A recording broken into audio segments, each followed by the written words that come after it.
C'est un véritable séisme qui agite toute la classe politique. Après Jacques Chirac la semaine dernière, c'est au tour de Dominique Strauss-Kahn d'être mis en cause dans l'affaire du témoignage posthume de Jean-Claude Méry. Il est en possession de la cassette depuis l'été 98 et ne l'a jamais transmise à la justice.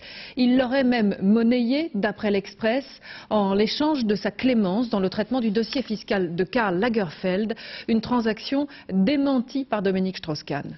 Zindine Boudaoud, Fabrice Turpin, Christian Carnet. Pour DSK, l'heure est à la défense. L'ancien ministre quitte son domicile parisien en milieu d'après-midi à bord de cette voiture aux vitres opaques sous les flashs des photographes.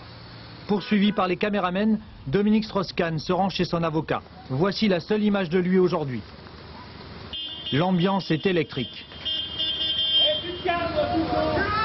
Dominique Strauss-Kahn prépare sa défense, mais il ne sait peut-être pas encore qu'à son domicile, deux juges d'instruction opèrent une perquisition. Armand Ribrol et Marc Brisset-Foucault, chargés du dossier des marchés truqués de la région Île-de-France, y attendent.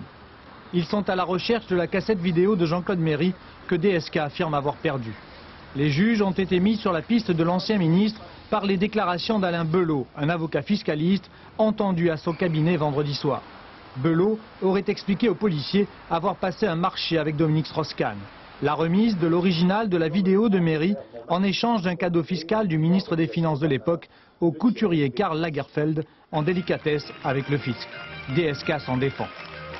Alain Belot a été mon collaborateur à l'Assemblée nationale de 88 à 91. Croyant que cette cassette pouvait m'intéresser, il m'en a remis un exemplaire sans me révéler le caractère si particulier de son contenu. Je n'ai pas cru bon de la visionner. J'en ai fait aucun usage et je ne sais même pas où j'ai pu la mettre. Je dément tout lien politique qu'on serait tenté de faire, comme tout lien avec un quelconque dossier fiscal, me réservant d'ailleurs de poursuivre ceux qui affirmeraient le contraire. Dans quel but Dominique Strauss-Kahn a-t-il détenu cette vidéo de Jean-Claude Méry, le pivot présumé du financement occulte du RPR? Pourquoi l'ancien ministre ne l'a-t-il pas remise à la justice à l'époque? Voilà les questions que les juges ont notamment dû lui poser cet après-midi. Mais les magistrats sont toujours à la recherche des documents que Méry aurait mis à l'abri avant son décès. Ce matin, une perquisition a eu lieu dans cet établissement bancaire où Alain Belot dispose d'un coffre qui pourrait avoir renfermé une partie des secrets de Jean-Claude Méry.